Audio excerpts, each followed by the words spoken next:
Students हम discuss करेंगे important news के बारे में और उससे रिलेटेड जो इन्फॉर्मेशन है हमारे यूपीएससी के एग्जाम के पर्सपेक्टिव से इम्पोर्टेंट, उसको हम यहाँ पे डिस्कस करेंगे। First news is regarding the Japan के बारे में है। स्टूडेंट, जापान का जो सेंट्रल वेस्टर्न पार्ट है वहाँ पे जो अर्थक्वेक एंड सुनामी का जो कंडीशन है वो देखने के लिए मिला। उसी के रिगार्डिंग में एक रिलीफ प्लेन है, उसको वहाँ पे सेंड किया गया था। रिलीफ प्लेन के अंदर कोलिजन होने की वजह से वहाँ पे प्लेन के अंदर ही जो फायर का जो इंसिडेंट है वो सामने आया। तो स्टूडेंट्स, आपको यहाँ पे जो जापान की जो लोकेशन है उसके बारे में जानकारी होनी चाहिए। आप देखिए कि जापान बेसिकली जो पैसिफिक रिंग ऑफ फायर है उसके अंदर में सिचुएटेड है, और पैसिफिक रिंग ऑफ फायर के अंदर में सिचुएटेड होने की वजह से वहाँ पे काफ़ी ज़्यादा जो अनस्टेबल जो कंडीशन है वो डेवलप होती है। तो पैसिफिक रिंग ऑफ फायर के अंदर इस वजह से मैक्सिमम जो अर्थक्वेक एंड सुनामी का जो कंडीशन है वो देखने के लिए मिलता है। स्टूडेंट, जापान के अंदर ऐसा ही एक सुनामी का जो कंडीशन है वो 2011 के समय डेवलप हुआ था, जिसके दौरान वहाँ पे जो फुकुशिमा न्यूक्लियर पावर प्लांट है उसके अंदर भी लीकेज हुआ था। ये फुकुशिमा न्यूक्लियर पावर प्लांट का जो लीकेज है 2023 के समय भी न्यूज़ के अंदर में था, क्योंकि वहाँ पे जापान की अथॉरिटीज़ के द्वारा फुकुशिमा न्यूक्लियर पावर प्लांट का जो वाटर है उसको रिलीज किया गया है ओशियन के अंदर में, और काफ़ी सारे ऐसे कंट्रीज जो जापान का जो सी फूड है उसके ऊपर डिपेंड है, उनके द्वारा बेसिकली जापान से जो सी फूड का जो इम्पोर्ट है उसको वहाँ पे बैन किया गया कि जापान से जो सी फूड है उसको इम्पोर्ट नहीं करना है। आप देखिए कि काफ़ी सारे जो एक्टिविस्ट हैं उनके द्वारा भी प्रोटेस्ट कैरी आउट किया गया था कि इस तरह के जो न्यूक्लियर पावर प्लांट का जो वाटर है जिसको ओशियन के अंदर रिलीज किया गया है, ओशियन का जो सी लाइफ है उसको ये इम्पैक्ट किया जाएगा इसके द्वारा। उसके बाद में जो जापान के जो पीएम है वो पब्लिक डोमेन के अंदर अपीयर हुए और उनके द्वारा ओशियन का जो सी एरिया है जहाँ पे वाटर को रिलीज किया गया, न्यूक्लियर पावर प्लांट का जो पानी है जिसको ट्रीट करने के बाद में रिलीज किया गया था स्टूडेंट्स, तो उनके द्वारा उस एरिया से निकाली हुई एक फिश है जिसको ईट करके दिखाया था पब्लिक डोमेन के अंदर में कि कंप्लीटली सेफ एंड सिक्योर है, कोई भी यहाँ पे जो इम्पैक्ट है वो नहीं देखने के लिए मिलेगा। स्टूडेंट्स, इसके अलावा अगर हम बात करें जापान के बारे में तो एक आइलैंड कंट्री है, इसका जो आइलैंड्स है उनके बारे में आपको जानकारी होनी चाहिए, और आइलैंड्स का इस तरीके से आप प्रैक्टिस करना है कि नॉर्थ टू साउथ आइलैंड किस तरीके से हैं, साउथ टू नॉर्थ कौन से आइलैंड्स हैं। तो आप देखिए कि आपको यहाँ पे जापान का सबसे नॉर्थ के अंदर में जो आइलैंड देखने के लिए मिलेगा उसको हम होक्काइडो के नाम से जानते हैं, उसको हम होक्काइडो के नाम से जानते हैं। होक्काइडो आइलैंड है वो सबसे नॉर्दर्न पार्ट के अंदर में देखने के लिए मिलेगा। फिर सबसे इंपॉर्टेंट आइलैंड है जिसको कि हम यहाँ पे होन्शु आइलैंड के रूप से जानते हैं, फिर हम उसको होन्शु आइलैंड के रूप से जानते हैं। जापान का जो कैपिटल है वो यहीं पे सिचुएटेड है, टोक्यो। आप देखिए कि यहाँ पे जो माउंट फिजी नाम का जो माउंटेन है जो जापान के अंदर काफ़ी ज़्यादा फेमस है, तो माउंट फिजी भी यहीं पे सिचुएटेड है इस होन्शु आइलैंड के अंदर में। इसके सदर्न पार्ट के अंदर आपको सिकोकू नाम का जो आइलैंड है वो देखने के लिए मिलेगा, इसके सदर्न पार्ट के अंदर में आपको सिकोकू आइलैंड है वो देखने के लिए मिलेगा।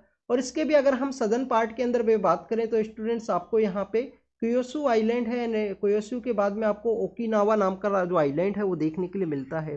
तो इस तरीके से नॉर्थ टू साउथ आपको जो यहाँ पे आइलैंड्स हैं उनके बारे में भी कंपैरिजन करवाया जा सकता है यूपीएससी के द्वारा। आपको यहाँ पे जो जापान के कुछ डिस्प्यूटेड एरियाज हैं उनके बारे में भी जानकारी होनी चाहिए। आप देखिए कि जापान के सबसे नॉर्दर्न पार्ट के अंदर में जो जापान और रसिया के बीच में कन्फ्लिक्टेड एरिया है जिसको कि हम कुर्ली आइलैंड्स के रूप से जानते हैं, जिसको हम कुर्ली जो आइलैंड्स हैं उसके रूप से जानते हैं। यूपीएससी ने एक बार इसके रिगार्डिंग में जो क्वेश्चन है वो जरूर से पूछा था कुर्ली आइलैंड्स के बारे में प्रीलिम्स के रिगार्डिंग में ही। और आप देखिए कि जापान और चाइना के बीच में कन्फ्लिक्टेड एक आइलैंड है जिसको कि हम यहाँ पे सेनकाकू आइलैंड के रूप से जानते हैं। 2020 के समय यूपीएससी ने प्रीलिम्स के अंदर में ये क्वेश्चन पूछा था सेनकाकू आइलैंड के पर्सपेक्टिव से। तो आपको इस तरीके से जापान का जो लोकेशन है, जापान के जो आइलैंड्स हैं उनके बारे में जानकारी होनी चाहिए। और ये जो 2011 के समय जो फुकुशिमा न्यूक्लियर पावर प्लांट का जो इंसिडेंट सामने आया, तो कहीं पे भी अगर न्यूक्लियर पावर प्लांट के अंदर इस तरीके का लीकेज की जो सिचुएशन क्रिएट्स होती है तो वहाँ पे आपको कौन कौन से जो एलिमेंट्स हैं जिनका लीकेज आपको देखने के लिए मिलता है उसके बारे में आप जानकारी है ज़रूर से रीड करना। सितंबर अक्टूबर के समय में ये टॉपिक काफ़ी कुछ न्यूज़ के अंदर में था, इसको काफ़ी अच्छे से एक्सप्लेन किया था द हिंदू के ही न्यूज़पेपर के अंदर में।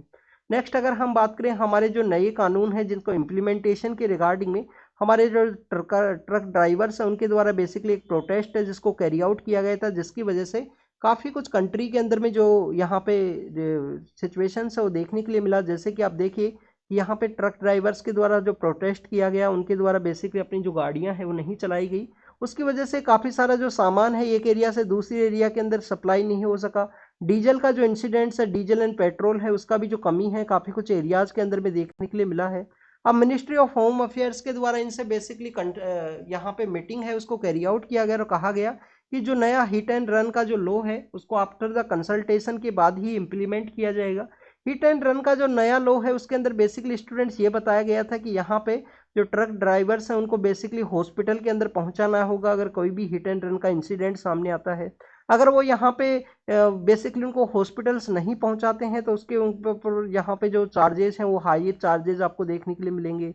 पनिशमेंट का जो टाइम पीरियड है वो भी हाई यहाँ पे बताया गया है। तो उसी के रिगार्डिंग में ट्रक ड्राइवर्स के द्वारा इस तरीके का जो इंसिडेंट्स है उसको, इस तरीके का जो प्रोटेस्ट है उसको कैरी आउट किया गया है।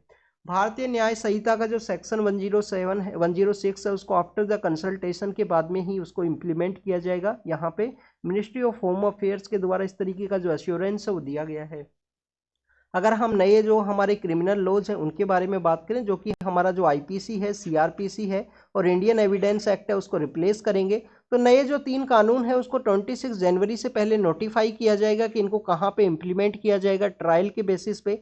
अभी इस न्यूज़ के अंदर में बताया गया है कि अहमदाबाद का जो रीजन है उसके अंदर में उसको ट्रायल बेसिस के ऊपर में एग्जीक्यूट किया जाएगा अहमदाबाद के अंदर में। बाद में जो दूसरे एरियाज़ हैं उसके अंदर भी उसका जो इम्प्लीमेंटेशन है उसको इंक्रीज किया जाएगा।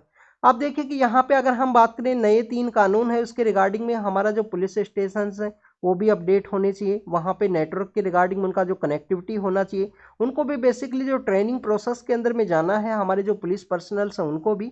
तो उसी के रिगार्डिंग में यहाँ पे जो इसका इम्प्लीमेंटेशन है उसके अंदर में आपको 1 ईयर का जो समय है वो देखने के लिए मिलेगा। 1.5 ईयर का अगर हम समय के बारे में बात करें तो इतना समय इसको जो कंप्लीट ऑल ओवर इंडिया में इम्प्लीमेंटेशन के अंदर में लग सकता है, क्योंकि पुलिस पर्सनल्स को भी ट्रेनिंग करना है, नेटवर्क का भी कनेक्टिविटी करना है और इंफ्रास्ट्रक्चर का जो डेवलपमेंट है वो भी यहाँ पे कैरी आउट करना है। उसी के रिगार्डिंग में काउंटर टेरर ऑपरेशन के रिगार्डिंग में आप देखिए कि हमारे जो मिनिस्टर ऑफ होम अफेयर्स है उनके द्वारा कहा गया है कि जम्मू एंड कश्मीर के अंदर में जो कम्प्लीटली जो प्रोसीजर है उसको यहाँ पे इम्प्लीमेंट किया जाएगा। स्टिक रहना होगा यहाँ पे जो हमारे डिफेंस फोर्सेज के जो पर्सनल्स हैं उनको काउंटर टेरर ऑपरेशंस के रिगार्डिंग में, ऐसा उनके होम मिनिस्टर के द्वारा एक मीटिंग के अंदर वहाँ पे कहा गया है। आप देखिए कि राजौरी एंड पुंछ के अंदर भी एक इंसिडेंट है वो सामने आया था दिसंबर के समय में, हमने उसको टॉपिक को रीड भी किया था कि राजौरी एंड पुंछ के एरिया के अंदर में जिस तरीके से वहाँ पे जो डिफेंस फोर्सेज के ऊपर में जो अटैक है वो किया गया, उसके बाद में वहाँ पे उनके द्वारा कुछ ऑपरेशंस किए गए थे जिसके अंदर भी कुछ लोगों का, सिविलियन पर्सनस का वहाँ पे डेथ हुआ था। Next is about the free movement regime के बारे में है। आप देखिए कि हमारे जो नॉर्थ ईस्ट के जो स्टेट्स हैं उनका म्यांमार का जो बॉर्डर एरियाज के अंदर में एक फ्री मूवमेंट रिजाइम है वो आपको देखने के लिए मिलता है। फ्री मूवमेंट रिजाइम क्या है स्टूडेंट? बेसिकली ये सपोज कीजिए हमारा बॉर्डर है, हमारे जो नॉर्थ ईस्ट के जो स्टेट्स हैं जिनका जो कि म्यांमार के साथ में अपना एरिया शेयर करते हैं, जिसमें नागालैंड है, मणिपुर है, मिजोरम है, ये आपको देखने के लिए मिलेंगे। तो आप देखें कि ये जो अपना एरिया शेयर करते हैं उनको बेसिकली जो फ्री मूवमेंट रिजाइम है वो दिया गया है। फ्री मूवमेंट रिजाइम बेसिकली यही है कि यहाँ पे 16 किलोमीटर के एरिया के लिए लोग एक दूसरे तरफ से माइग्रेट कर सकते हैं। ओपन बॉर्डर का जो कॉन्सेप्ट है वो वहाँ पे सिचुएटेड है प्रेजेंट समय में। आप देखिए कि गवर्नमेंट के द्वारा मेन मोटिव यही है कि अभी प्रेजेंट समय में म्यांमार के अंदर में जिस तरीके से इंसर्जेंट जो ऑर्गेनाइजेशंस हैं उनके द्वारा यहाँ पे मणिपुर का जो इंसिडेंट है उसको एग्जैजरेट किया गया, मणिपुर के अंदर जो वायलेंस है उनको उनके द्वारा स्प्रेड किया गया। उसी के रिगार्डिंग में हमारी जो अथॉरिटीज़ हैं, सेंट्रल अथॉरिटीज, उनके द्वारा ये डिसीजन लिया गया है कि फ्री मूवमेंट रिजाइम को अब यहाँ पे एंड किया जाएगा।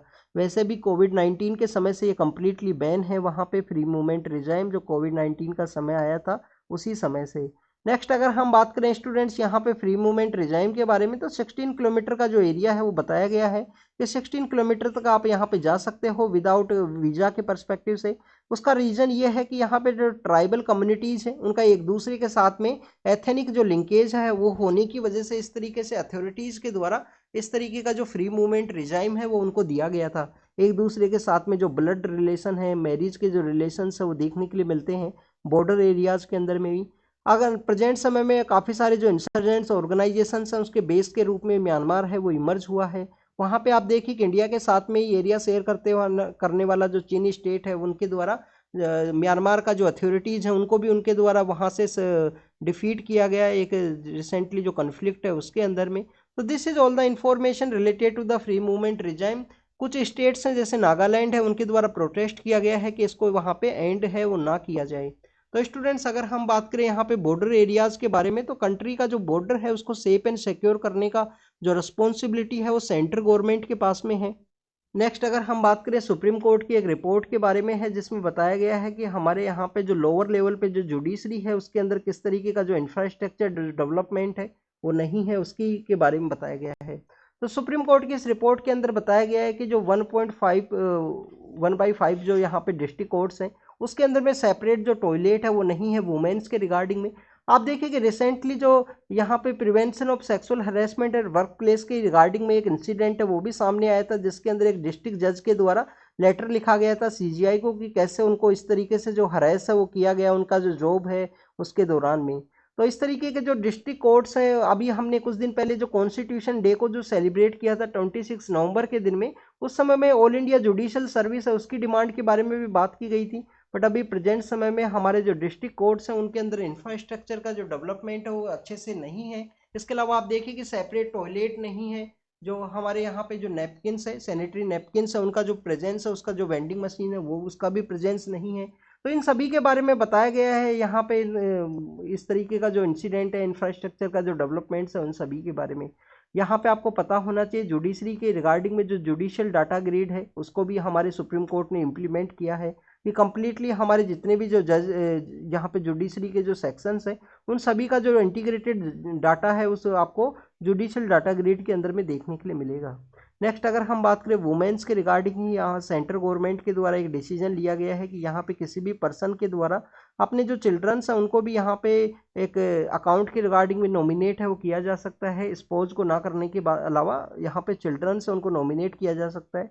तो सेंट्रल गवर्नमेंट के द्वारा सेंट्रल सिविल सर्विस जो पेंशन रूल्स है उसके अंदर अमेंड करते हुए इस तरीके से अलाउ है वो किया गया है। सपोज कीजिए 2 कपल्स हैं उसके अंदर में यहाँ पे जो सेपरेशन है या डाइवोर्स का जो सिचुएशन है, तो अगर डाइवोर्स का सिचुएशन है तो यहाँ पे स्पाउस को ना करते हुए उनके द्वारा चिल्ड्रन है उसको नॉमिनेट किया जा सकता है पेंशन के पर्सपेक्टिव से या जो भी अकाउंट्स के पर्सपेक्टिव से। नेक्स्ट अगर हम बात करें सुप्रीम कोर्ट के द्वारा कहा गया है कि यहाँ पे बेसिकली बिहार के अंदर जो कास्ट सेंसस का जो डाटा है उसको कैरी आउट किया गया है तो उसका कम्प्लीटली पब्लिक डोमेन के अंदर जो प्रेजेंस है वो किया जाए, जिससे कि यहाँ पे जो कास्ट हैं उनके रिगार्डिंग में जो पॉलिसी फ्रेमिंग है वो किया जा सके कि इनका प्रॉपर रिप्रेजेंटेशन है कि इनके पास में कितना जो ज़मीन है वो है या नहीं है, तो उसके रिगार्डिंग में आपको इन्फॉर्मेशन होनी चाहिए। इस तरीके से जो पब्लिक डोमेन में जो डाटा है उसको रिलीज किया गया था। अगर हम उसके इंसिडेंट के उसके बारे में अगर हम डिस्कस करें तो आप देखिए कि 1931 के समय में जो ब्रिटिश अथॉरिटीज़ हैं उनके द्वारा जो बेसिकली जो कम्प्लीटली जो डाटा है उसको रिलीज किया गया था कास्ट के रिगार्डिंग में ही। आप देखिए कि उसके इंडिपेंडेंस के बाद में हमारी अथॉरिटीज़ के द्वारा किस तरीके का जो कास्ट का जो डाटा है उसको रिलीज नहीं किया गया।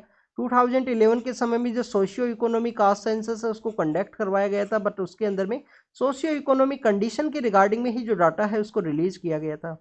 अभी इसके रिगार्डिंग में सुप्रीम कोर्ट के अंदर जो पिटीशन है वो फाइल है किस तरीके से क्या स्टेट गवर्नमेंट्स के द्वारा जो सेंसस है उसको कंडक्ट करवाया जा सकता है या नहीं करवाया जा सकता। तो हो सकता है सुप्रीम कोर्ट के द्वारा आने वाले समय में किस तरीके से जो डिसीजन है वो दिया जाए। बट काफ़ी सारी जो अपोजिशन गवर्नमेंट्स हैं उनके द्वारा ये देखने के लिए मिला ये टॉपिक एक पॉलिटिकल टॉपिक के रूप में चेंज हो चुका है प्रेजेंट समय में, जिसके अंदर में कहा गया है कि यहाँ पे जो हर एक स्टेट के अंदर डिमांड है अपोजिशन पार्टी है जो जिनके द्वारा कि ये कास्ट सेंसस है उसको कंडक्ट करवाया जाए। नेक्स्ट अगर हम बात करें यहाँ पे ग्लोबल ऑर्डर के बारे में है, बट उससे पहले आप देखिए कि हमको यहाँ पे डिस्कस करना है आधार जो बेस पेमेंट सिस्टम है उसके बारे में। अभी रिसेंटली हमने रीड किया था आधार एनेबल पेमेंट सिस्टम के बारे में कल ही, इसके बारे में कि सेंट्रल गवर्नमेंट के द्वारा कहा गया है कि जो मनरेगा वर्कर्स हैं उनको अपना जो आधार है उसको बेसिकली अपडेट करना होगा, क्योंकि आधार बेस्ड पेमेंट है उसी को यहाँ पे कैरी आउट किया जाएगा, जिससे कि लीकेज है ट्रांसपेरेंसी को यहाँ पे इम्प्रूव किया जा सके, कोई भी यहाँ पे लीकेज ना हो पेमेंट के रिगार्डिंग में। बट उसके रिगार्डिंग में कुछ कंसर्न्स है उसके बारे में यहाँ पे बात की गई है। आप देखिए कि यहाँ पे बात किया गया है कि 7.6 जो आधार मनरेगा वर्कर्स है उनका जो डेटा है वो रिलीज हुआ है, क्योंकि वहाँ पे कोई ना कोई जो डिस्क्रिपेंसी है वो देखने के लिए मिलती है। किसी का जो नेम है वर्कर्स का जो कार्ड है उसके अंदर नेम डिफरेंट है, स्पेलिंग मिस्टेक्स हैं, आधार कार्ड के अंदर में जो प्रॉपर जो नेम है वो डिफरेंट है, तो उसकी वजह से यहाँ पे जो डिस्क्रिपेंसी है वो देखने के लिए मिलती हैं।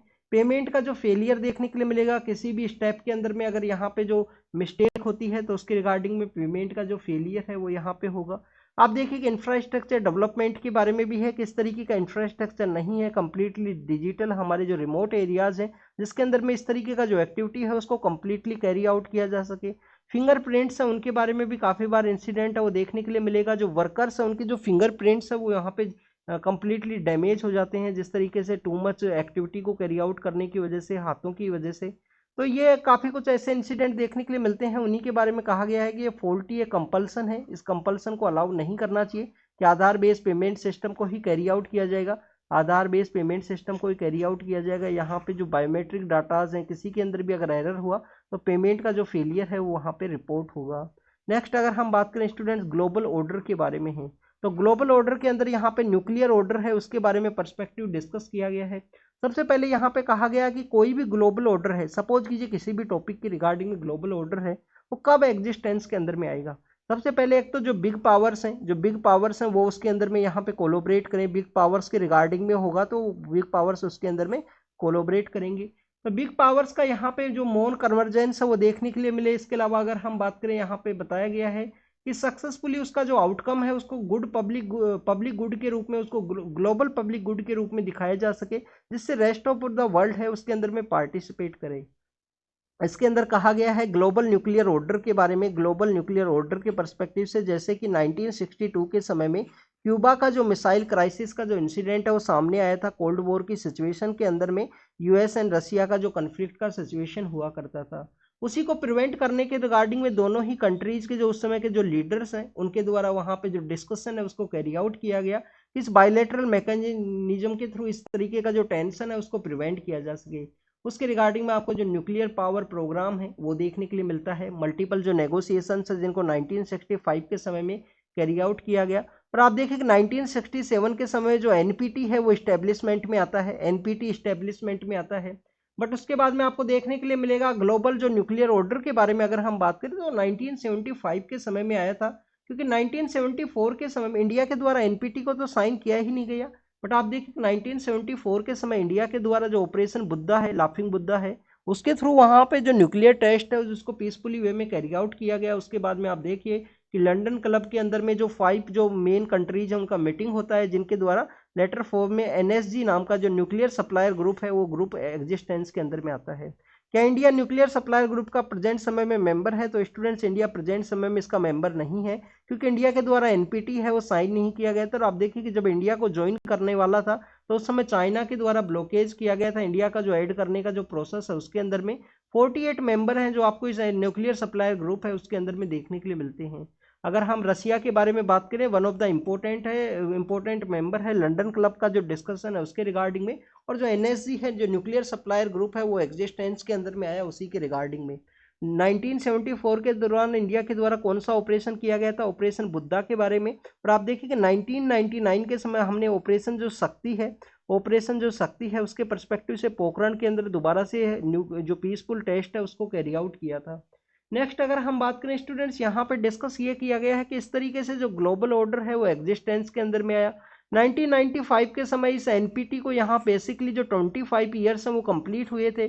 25 ईयर्स कंप्लीट होने के बाद में आप देखिए कि कैसे जो ग्लोबल न्यूक्लियर ऑर्डर है प्रेजेंट समय में डिक्लाइनिंग सिचुएशन के अंदर में आया है, क्योंकि रशिया और यहाँ पे यूएस के द्वारा काफ़ी सारे ऐसी जो ट्रीटीज एक दूसरे से साइन की गई थी, जिसके अंदर आपको एंटी बैलिस्टिक मिसाइल का जो ट्रीटी है वो देखने के लिए मिलता है।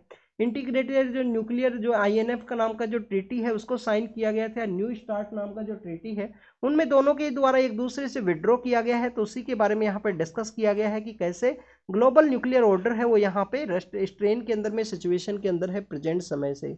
नेक्स्ट अगर हम बात करें स्टूडेंट्स, यहाँ पे मालदीव के परस्पेक्टिव से है। आप देखिए कि मालदीव ने हमारे यहाँ पे मालदीव और इंडिया का बेसिकली एक जो एग्रीमेंट है उसको साइन किया गया था 2019 के समय ही, कि दोनों कंट्रीज के द्वारा जो ओशियन का जो वाटर है उसके रिगार्डिंग में जो सर्वे है उसको कंडक्ट किया जाएगा।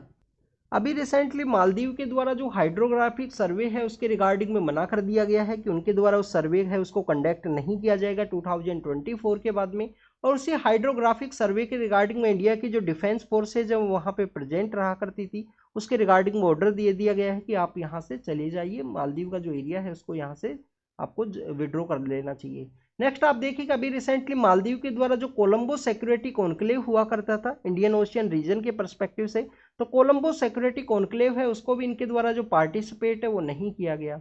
अब अगर हम बात करें हाइड्रोग्राफिक सर्वे के बारे में, तो प्रेजेंट समय में जो चाइना का जो डोमिनेशन है वो इंक्रीज हुआ है इंडियन ओशियन रीजन के अंदर में। चाइना के द्वारा आप देखिए कि उनके द्वारा जो श्रीलंका के अंदर भी अपना जो आने वाले समय में हो सकता है कि अपना यहाँ पे एक जो बेस है उसको डेवलप किया जा सके। चाइना और जो यहाँ पे मालदीव है, जो कम्प्लीटली चाइना का जो चाइना और मालदीव एंड चाइना और श्रीलंका का जो कम्प्लीटली एक कोलाबोरेशन है वो आपको देखने के लिए मिलता है। अगर हम इंडिया के पर्सपेक्टिव से बात करें तो इंडिया इंडियन ओशियन रीजन के अंदर एक नेट सिक्योरिटी प्रोवाइडर के रूप में एक प्रेजेंस आपको देखने के लिए मिलता है। आप देखिए कि कोई जरूरी नहीं है कि किसी कंट्री के साथ ही मिलकर यहाँ पे इंडिया के द्वारा बेसिकली जो हाइड्रोग्राफिक सर्वे है उसको कंडक्ट किया जाए। हाइड्रोग्राफिक सर्वे बेसिकली यहाँ पे जो सी लाइन ऑफ कम्युनिकेशन है उसके पर्सपेक्टिव से भी इंपॉर्टेंट है। कंप्लीटली यहाँ पे जो ओशियन का जो सर्वे है उसको कंडक्ट किया जाता है, जिसके अंदर बेसिकली वहाँ पे सी के अंदर में किस तरीके से ओशियन में अंदर किसी एनिमी कंट्री का जो बेसिकली नेवल फुटप्रिंट है वो तो अवेलेबल नहीं है। चाइना का जो ग्रोइंग नेवल फुटप्रिंट है इंडियन ओशियन रीजन के अंदर में एक सबसे बड़ा कंसर्न इंडिया के लिए यहाँ पे देखने के लिए मिलेगा। तो this is all the information related to the Maldives के बारे में है। इस टॉपिक को लास्ट जो मंथ है उसके अंदर भी हमने न्यूज़ किया रीड किया था। नेक्स्ट अगर हम बात करें स्टूडेंट्स यहाँ पे राजभवन के बारे में है। बेसिकली राजभवन के बारे में केरल के रिगार्डिंग में इस इंसिडेंट को डिस्कस किया गया है कि वहाँ पे केरल के जो गवर्नर है उनके द्वारा जो कैलिकट यूनिवर्सिटी है उसके अंदर में विजिट किया गया। और आप देखिए कि वहाँ पे काफ़ी सारे ऐसे विजिट किए गए उनके द्वारा जो उनके जो कम्प्लीटली जो शेड्यूल है उसके अंदर में अनाउंस नहीं किया गया था। उनके द्वारा काफ़ी ऐसे अनअनाउंस जो प्लेस है उनके द्वारा उनको विजिट किया गया है। तो कॉन्स्टिट्यूशन के पर्सपेक्टिव से अगर हम बात करें, कॉन्स्टिट्यूशन पोजीशन आपको देखने के लिए मिलती है गवर्नर के रिगार्डिंग में, but NCT of Delhi versus union of India एक केस है 2018 का, जिसमें constitution bench of supreme court के द्वारा कहा गया था कि यहाँ पे आपको मोरल वैल्यूज़ हैं, कॉन्स्टिट्यूशन का जो मोरल वैल्यूज़ है उनको आइडेंटिफाई करने का ज़रूरत है, क्योंकि उन्हीं के बेसिस पे जो कॉन्स्टिट्यूशन कल्चर है वो आपको देखने के लिए मिलता है। कॉन्स्टिट्यूशनल मोरलिटी है उसके बारे में वहाँ पे डिस्कस किया गया, NCT of Delhi versus union of India case 2018 के बारे में। इसके बाद में आप देखें कि यहाँ पे आर्टिकल 361 है, आर्टिकल 361 है हमारे कॉन्स्टिट्यूशन का, जो गवर्नर को बेसिकली यहाँ पे जो कंडीशनल इम्यूनिटी है उसके द्वारा प्रोवाइड की जाती है एक लिमिटेड मैनर के अंदर में। तो ये आपको यहाँ पे पता होना चाहिए कि गवर्नर को यहाँ पे आंसरेबल नहीं है किसी भी कोर्ट के रिगार्डिंग में, कोई भी उनके द्वारा जो पावर है, जो परफॉर्मेंस है जिसको एक्सरसाइज किया गया है उसी के पर्सपेक्टिव से। इसी के रिगार्डिंग में एक रामेश्वर प्रसाद का केस है, रामेश्वर प्रसाद का 2006 के समय का केस है, जिसके अंदर में कहा गया है कि गवर्नर के द्वारा अगर यहाँ पे जो पावर है उसका अब्यूज किया जाता है, गवर्नर के द्वारा जो पावर है उसका अब्यूज किया जा सकता है, तो उसका जो जुडिशियल रिव्यू है वो बेसिकली यहाँ पे हो सकता है। तो स्टूडेंट्स बेसिकली अगर हम बात करें गवर्नर के द्वारा जो इम्यूनिटी है जिसको क्लेम किया जाता है, तो उसको एक्स्ट्रा कॉन्स्टिट्यूशनल जेस्चर के रूप में आप देख सकते हो। एक्स्ट्रा कॉन्स्टिट्यूशनल जेस्चर के रूप में जो रामेश्वर प्रसाद केस के द्वारा कहा गया कि इनका जो समय समय पे जो जुडिशियल रिव्यू है उसको यहाँ पे कैरी आउट किया जा सकता है। इसके अलावा क्वेश्चनिंग रिलेटेड, तो अगर हम डिस्पैरेजिंग जो कमेंट्स हैं उनके बारे में बात करें पब्लिक फंक्शनरीज के अंदर में, तो उसी के रिगार्डिंग में Kaushal Kishore versus state of Uttar Pradesh का जो केस है जिसके अंदर फ्रीडम ऑफ एक्सप्रेशन है उसके बारे में डिस्कस किया गया है पब्लिक फंक्शनरीज के द्वारा कि उनके द्वारा जो फ्रीडम ऑफ एक्सप्रेशन है उसको कर्टेल नहीं किया जा सकता है रीजनेबल रेस्ट्रिक्शंस के अलावा में। और इसी के रिगार्डिंग में आपका जो सरकारिया कमीशन है 1987 के समय जो सरकारिया कमीशन है, आप देखिए 2007 के समय जो पुंछी कमीशन है उनके द्वारा भी कहा गया कि गवर्नर को बेसिकली यहाँ पे जो कॉन्स्टिट्यूशनल जो मोरलिटी है, कॉन्स्टिट्यूशनल जो मोरल्स है उनका ओब्लिगेशन करने का ज़रूरत है। गवर्नर की पोस्ट के रिगार्डिंग में जो रिफॉर्म्स है उसके बारे में बात की गई है। तो राजभवन को यहाँ पे जो रेडिकल रिफॉर्म्स है उनका ज़रूरत है उसके बारे में डिस्कस किया गया है कि कैसे जो कॉन्स्टिट्यूशनल इम्यूनिटी है उसको यहाँ पे एक्स्ट्रा एज ए अब्यूज़ के रूप में ना यूज़ किया जा सके। उनके जो भी डिसीजंस है वो बेसिकली यहाँ पे एक फुलफिलमेंट के रिगार्डिंग में हो, कोऑपरेशन को इंक्रीज किया जाए उनके द्वारा, ना कि वहाँ पे जो कन्फ्लिक्ट है state government and the governor के बीच में जो कन्फ्लिक्ट है वो ना देखने के लिए मिले। प्रेजेंट समय में काफ़ी सारे जो अपोजिशन पार्टीज़ का जहाँ पे गवर्नमेंट है वहाँ पे इस तरीके का जो कन्फ्लिक्ट है वो देखने के लिए मिला है, जिनके द्वारा स्टेट्स के द्वारा यहाँ पे सुप्रीम कोर्ट के अंदर भी अप्रोच किया गया था। गवर्नर के द्वारा पेटिशन है वो नहीं दी जाती है, वो असेंट है वो नहीं दिया जाता है उनके बिल्स के रिगार्डिंग में। आप देखिए कि वेस्ट एशियन नेशंस के बारे में है कि वहाँ पे मैक्सिमम नंबर ऑफ इंडियंस हैं वो जेल के अंदर में बंद है अब्रोड के अंदर में।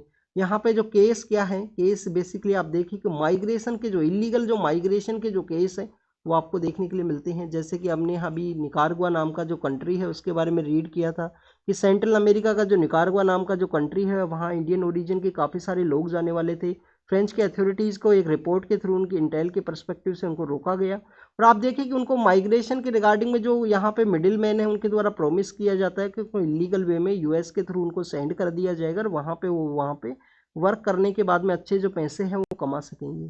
तो ये मैक्सिमम जो पर्सन जो जेल्स के अंदर में बंद है, अगर हम बात करें अब्रोड के अंदर में, तो यहाँ पे माइग्रेशन के जो इलीगल माइग्रेशन के जो केसेज हैं उनके अंदर में आप देखिए कि सबसे ज़्यादा सऊदी अरेबिया के अंदर आपको देखने के लिए मिलेगा। उसके बाद में यहाँ पे नेपाल के अंदर में है। नेपाल तो हमारा नाइबर कंट्री है, वहाँ पे इंडियंस का जो प्रेजेंस है वो और भी ऑक्यूपेशन के अलावा आप देखिए कि वहाँ पे जो ब्लड रिलेशंस है वो भी आपको देखने के लिए मिलते हैं। जो मदेशी एक मूवमेंट है जो हिल्स का जो रीजन है उसके अंदर में। नेक्स्ट अगर हम बात करें स्टूडेंट्स, यहाँ पे कतर के अंदर भी इंडियंस का जो प्रेजेंस है वो काफ़ी ज़्यादा है। और अभी हमने जो 8 इंडियन नेवी के फॉर्मर ऑफिसर्स हैं उनके बारे में डिस्कस किया था। तो बाहर के जो कंट्रीज़ हैं उनके अंदर में डिफरेंट यहाँ पे कानून होने की वजह से, इंडिया के पर्सपेक्टिव से डिफरेंट कानून होने की वजह से वहाँ पे इंडियंस का इस तरीके से जो अब्रोड जेल्स के अंदर में जो प्रेजेंस है वो आपको देखने के लिए मिलता है। बलूच लीडर्स के बारे में है पाकिस्तान के अंदर में, आप देखिए कि बलूच के द्वारा जो मार्च है उसको कैरी आउट किया जाएगा। बलूचिस्तान के अंदर में आपको जो हमेशा पाकिस्तान की जो आर्मी है उसका जो बेसिकली एट्रोसिटीज है वो देखने के लिए मिलती हैं। अभी बलूच के जो लोग हैं उनके द्वारा यहाँ पे एक मार्च है जिसको पाकिस्तान का जो कैपिटल है उसके अंदर में कैरी आउट किया जाएगा। और पाकिस्तान के अंदर जो इलेक्शंस है वो भी होने वाले हैं। आप देखिए कि बलूचिस्तान के अलावा बलूचिस्तान के जो लोग हैं जिनको डिस्क्रिमिनेशन इस तरीके से फेस किया जाता है, आर्मी का जो एट्रोसिटीज आपको देखने के लिए मिलती हैं, इसके अलावा वहाँ पे और भी काफ़ी सारी कम्युनिटीज़ हैं। जैसे कि हजारा नाम का एक कम्युनिटी है, हजारा नाम का जो कम्युनिटी है उसको भी वहाँ पे जो मिसट्रीट है वो किया जाता है उसी रीजन के अंदर में। और भी काफ़ी सारी कम्युनिटीज़ हैं जिनको इक्वल जो ट्रीटमेंट है वो देखने के लिए नहीं मिलेगा पाकिस्तान के अंदर में। स्पेशल अगर हम पाकिस्तान के अंदर बात करें माइनॉरिटीज़ के बारे में, तो माइनॉरिटीज़ का वहाँ पे जो प्रेजेंस है वो जो पहले काफ़ी ज़्यादा हुआ करता था, प्रेजेंट समय में जो माइनॉरिटीज़ का प्रेजेंस है 1% 2% के आसपास आपको टोटल देखने के लिए मिलेगा। चाहे उसके अंदर हिंदुइज्म से रिलेटेड लोग हों, क्रिश्चियनिटी से रिलेटेड लोग हों। तो इस तरीके के जो पाकिस्तान के अंदर ये इंसिडेंट्स हैं वो कंटिन्यूस है वहाँ पे। आप देखिए कि पाकिस्तान के रिगार्डिंग में हमने काफ़ी बार एक न्यूज़ को डिस्कस किया है कि वहाँ पे अभी तक इंडिपेंडेंस के बाद में इंडिया के साथ ही इंडिपेंडेंस उन्होंने अचीव किया था। और आप देखिए कि उनको जो पीएम है, अभी तक कोई भी पीएम के द्वारा जो 5 ईयर का जो टेन्योर है वो कंप्लीट नहीं किया गया।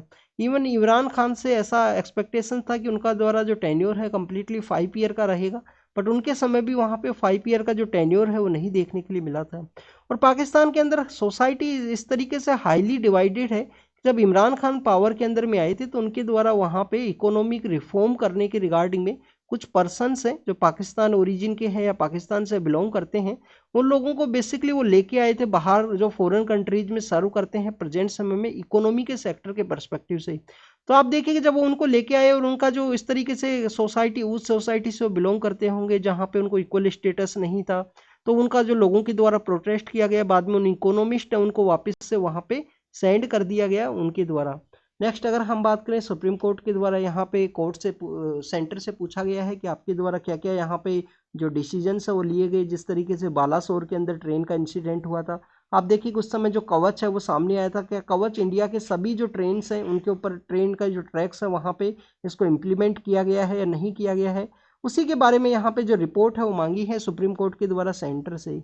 मणिपुर के अंदर मोरिया के अंदर में आप देखिए कि वहाँ पे इंसिडेंट सामने आया। इंडिया, म्यांमार और थाईलैंड का जो ट्राइलेटरल हाईवे है वो हाईवे बेसिकली इंडिया के अंदर इसी जगह से ओरिजिनेट होता है, मोरिया नाम का जो जगह है।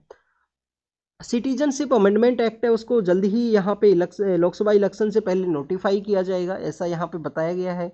आप देखिए कि इंडिया के अंदर पाकिस्तान है, बांग्लादेश है और जो यहाँ अफगानिस्तान है, उसमें अदर देन जो मुस्लिम कम्युनिटी के अलावा जो भी लोग हैं उनको यहाँ पे जो सिटीजनशिप है उसको देने के बारे में बात की गई है। इसका जो कट ऑफ डेट है वो क्या है उसके बारे में आपको पता होना चाहिए। क्या हमारे कॉन्स्टिट्यूशन के अंदर रिलीजन के बेसिस पे जो सिटीजनशिप है उसको अलाउ किया गया है, तो आपको बेसिकली पता होना चाहिए। बर्थ है, रजिस्ट्रेशन है, इसके अलावा किसी टेरिटरी को अगर एक्वायर किया जाता है, एक्वायर के अलावा आपको देखने के लिए मिलेगा नेचुरलाइजेशन है और आप देखिए कि डिसेंट है। ऐसे 5 एरियाज हैं जिनके बेसिस पे यहाँ पे जो सिटीजनशिप है उसको लिया जा सकता है। सिटीजनशिप के रिगार्डिंग में जो आर्टिकल्स हैं उसके बारे में पता होना चाहिए। 5 to 11 जो आर्टिकल है कॉन्स्टिट्यूशन के पार्ट 2 के अंदर में, जिसके अंदर में यहाँ सिटीजनशिप है उसको डील किया गया है। आर्टिकल 11 क्या बोलता है स्टूडेंट्स की हमारे यहाँ पे पार्लियामेंट को हाईएस्ट अथॉरिटी दी गई है जिसके द्वारा सिटीजनशिप के रिगार्डिंग में कोई भी कानून है उनको बनाया जा सकता है। Next is regarding the Gujarat का जो CID है उनके द्वारा कहा गया है कि जो भी एजेंट्स थे उस निकारागुआ का जो इंसिडेंट है उसके अंदर में, तो उस निकारागुआ का जो इंसिडेंट है उसके रिगार्डिंग में एजेंट्स को यहाँ पे आइडेंटिफाई किया जाएगा और उनको बेसिकली यहाँ पे उनके रिगार्डिंग में जो केस है वो फाइल किए जाएंगे कि उनके द्वारा किस तरीके से इलीगल वे में जो लोग हैं उनको सेंट्रल अमेरिका का जो निकारागुआ नाम का जो कंट्री है उसके अंदर में सेंड किया गया था। नेक्स्ट इज रिगार्डिंग यहाँ पे हिंडनबर्ग का जो रिपोर्ट है उसके रिगार्डिंग में सुप्रीम कोर्ट का जो जजमेंट है अडानी ग्रुप के रिगार्डिंग में आज डिलीवर किया जाएगा। आप देखिए कि उस समय काफ़ी कुछ ऐसा न्यूज़ के अंदर में देखने के लिए मिला था 2023 का जो जनवरी है उस समय में CEC एंड DC का जो यहाँ पे अपॉइंटमेंट प्रोसेस है उसके रिगार्डिंग में जो गवर्नमेंट के द्वारा जिस तरीके से वहाँ पे एक बिल लाया गया जिसके अंदर में जो CGI का जो पोस्ट था सिलेक्शन कमेटी के अंदर में उसको रिमूव किया गया है। और आप देखिए कि वहाँ पे PM है, PM के अलावा किसी भी एक कैबिनेट मिनिस्टर है जिसको नॉमिनेट किया जाएगा और उसके अलावा यहाँ पे जो लीडर ऑफ अपोजिशन है, अगर लीडर ऑफ अपोजिशन नहीं है तो आपको बेसिकली जो लार्जेस्ट पार्टी है उसके लीडर को यहाँ पे नॉमिनेट किया जाएगा, तो उनके द्वारा यहाँ पे जो किसी भी एक पर्सन है उनको चूज किया जाएगा जो सर्च कमेटी के द्वारा 5 नेम है जो सजेस्ट किए गए होंगे। नेक्स्ट अगर हम बात करें इंडोनेशिया के अंदर में एक आइलैंड है, वहाँ पे बेसिक माउंटेन का रीजन है, वहाँ पे बेसिकली जो वोल्केनो इरप्शन है वो हुआ है, तो उसके रिगार्डिंग में न्यूज़ है। इथोपिया और सोमालिया के द्वारा पोर्ट का जो एक्सचेंज है उसके रिगार्डिंग में जो एग्रीमेंट है उसको साइन किया गया है। आप देखिए कि इथोपिया के जो पॉलिटिकल लीडर हैं आदिस अली अहमद उनका नाम है, जिनको 2019 के समय में जो न्यूक्लियर पीस प्राइज है वो भी दिया गया था, सॉरी नोबेल पीस प्राइज है वो भी दिया गया था, तो उनके बारे में आपको जानकारी होनी चाहिए। उन्हीं के द्वारा सोमालिया और इथोपिया का जो ये पोर्ट्स का जो एक्सेस का एग्रीमेंट है उनको साइन किया गया है। ऐसे लोग जो बेसिकली टर्कीज में रहा करते थे और उनके द्वारा जो इजराइल है उसको बेसिकली इंटेलिजेंस है वो सपोर्ट किया करते थे, इजराइल के बेसिस पे स्पाई का जो एक्टिविटी है वो किया करते थे, उन पर्सनस को यहाँ पे डिटेन किया गया है टर्की के अंदर में। रोहिंग्या जो रिफ्यूजीज जो प्रोटेस्ट कर रहे हैं श्रीलंका के अंदर में, आप देखिए कि वहाँ पे एक UN का ऑफिस है जो क्लोजर हुआ है उसी के पर्सपेक्टिव से। Next is regarding the Gaza और हमास का जो रीजन है जिसके अंदर में इजराइल और हमास का जो कॉन्फ्लिक्ट चल रहा है उसके बारे में कंटिन्यूस न्यूज़ के अंदर है। हमास के एक पॉलिटिकल लीडर हैं जिनका यहाँ पे बैरूत ब्लास्ट के अंदर में डेथ भी हुआ है, उसको डिस्कस किया गया है। और आप देखिए कि रसिया के द्वारा यूक्रेन की कुछ सिटीज़ हैं जिनको कैप्चर कर लिया गया है उसके बारे में बताया गया है यहाँ पे।